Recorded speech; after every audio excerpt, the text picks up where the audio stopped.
ভাই, ভারতের ব্যাটসম্যানরা একটার চাইতে একটা সেরা।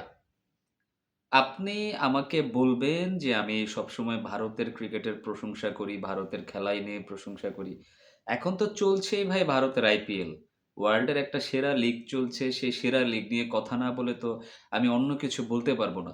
তো যাই হোক দর্শক, আপনারা আমার চ্যানেলে অনেক, অনেক দর্শক থাকেন।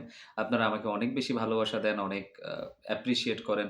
তারপরও আমার চ্যানেলের সাথে যারা নতুন যুক্ত হন, দয়া করে প্লিজ চ্যানেলটা সাবস্ক্রাইব করে দিবেন। এটা আপনাদের কাছে একটা হাম্বল রিকোয়েস্ট থাকবে। কেন বললাম ভারতের ব্যাটাররা একজন আরেকজনের চাইতে সেরা দেখেন, বৈভব সূর্যবংশী মানে বৈভব সূর্যবংশী, সূর্যবংশী না বললে আবার আমার বাংলা ভাষাভাষী দর্শক আপনারা যারা আছেন তারা রাগ করেন। দ্যাটস ওয়াই তাদের জন্য আমার সূর্যবংশী বলতে হয়। কারণ সূর্যবংশী কথাটা অনেক সময় আসে না। সূর্যবংশীটাই বেশি চলে আসে। তো আপনারা যারা তো ক্ষমা সুন্দর দৃষ্টিতে দেখবেন যদি কখনো এরকম ভুল কোনো উচ্চারণ চলে আসে। তো দেখেন কেন বললাম, বৈভব সূর্যবংশী গতকালকে দেখলাম ২৬ বলে ৭৮ রানের কি দুর্দান্ত একটা ইনিংস খেললেন। এই ইনিংস খেলার পরে তাকে তো অবশ্যই বাহবা দিতে হয়। তাকে সবাই বাহবা দিচ্ছে। অনেক প্রশংসার তুলে একদম আকাশে উঠিয়ে ফেলতেছে। বাট ভুলে গেলে চলবে না। গতকালকেই কিন্তু তারই আরেকজন মানে টিমমেট আপনার ধ্রুব জুরেল তিনিও কিন্তু ৮২ রানের একটা দুর্দান্ত ইনিংস খেলেছিলেন। তার কথা কিন্তু কেউ বলছে না। তো আমি এখন আসলে ধ্রুব জুরেলকে নিয়ে কথা বলতে আসি নাই। আমি কথা বলতে এসেছি আজকে সানরাইজার্স হায়দরাবাদ আর কিংস ইলেভেন পাঞ্জাবের মধ্যে যে ম্যাচটা হইছে, আপনার দুর্দান্ত একটা ম্যাচ হইছে। দেখেন এখন আইপিএল কিন্তু আসলে একটা নির্দিষ্ট গণ্ডিতে নাই যে আগে ২২০ রান হইলেই বোঝা যাইত যে কোন টিম জিততে যাচ্ছে, কোন টিম হারতে যাচ্ছে। এখনকার আইপিএল এর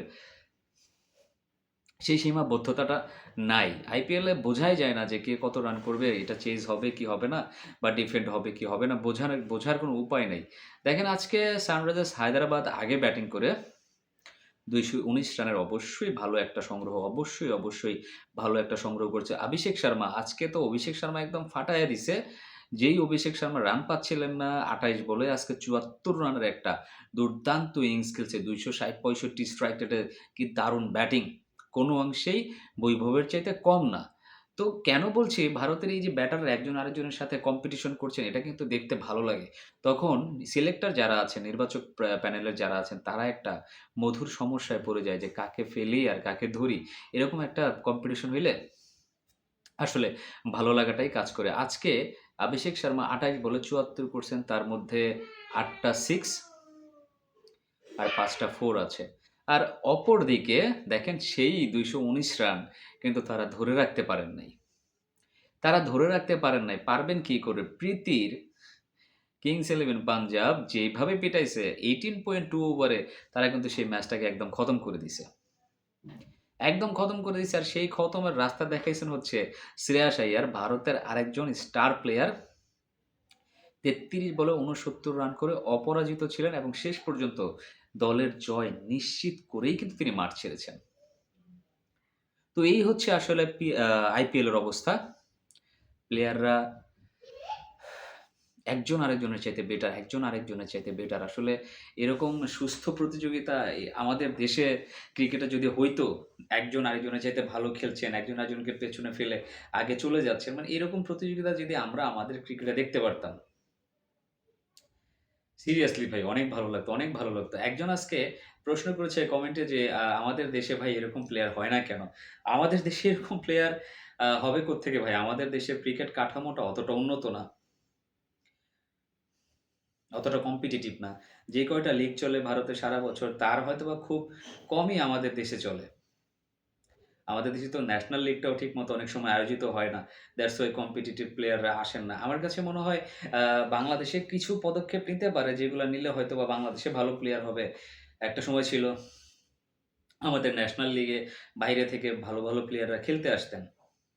এখন আসেন না। আসলে হয়তোবা এখানেও ভালো প্লেয়ার তৈরি করা সম্ভব হইতো। আর তাছাড়া বিপিএল এর যে ক্যাটেগরি বা কোয়ালিটি উন্নত মানের বিপিএল এরেঞ্জ করা পসিবল হয় না। সেরা প্লেয়াররা আসেন না। দ্যাটস ওয়াই আমার কাছে মনে হয় আমাদের দেশে থেকে এরকম ভালো মানের প্লেয়ার তৈরি করাটা সম্ভব হচ্ছে না। তবে ইন ফিউচার ইনশাআল্লাহ হবে। ইন ফিউচার এও তৈরি হবে। বাট আপাতত ভারত নিয়ে কথা বলছিলাম। ভারত যে ধরনের ক্রিকেট কাঠামো তৈরি করেছে, সেইখান থেকে আসলে ভারতকে পেছনে ফেরানোটা ভাই সত্যিই অনেক বেশি অসম্ভব হয়ে দাঁড়াবে। কারণ ভারতের ক্রিকেট কাঠামো তো আর আপনি আটকাতে পারবেন না। আর যতদিন ভারতের এই ক্রিকেট কাঠামো বজায় থাকবে, ততদিন পর্যন্ত ভারতে একের পর এক, একের পর এক স্টার প্লেয়ার আসতেই থাকবে, আসতেই থাকবে, আসতেই থাকবে। আমরা দেখতে, দেখতে বা গুনতে, গুনতে নাজেহাল হয়ে যাব। তো দর্শক আপনার কি মনে হয় যে ভারতের এই যে ব্যাটারদের মধ্যে একটা রান করার একটা যে ক্ষুধা, রান করার যে একটা প্রতিযোগিতা চলছে, সেই প্রতিযোগিতা আসলে কোথায় গিয়ে থামবে বলে আপনি মনে করেন? অবশ্যই কমেন্টস করে জানাবেন। আর অবশ্যই প্লিজ চ্যানেলটা সাবস্ক্রাইব করে পাশে থাকবেন।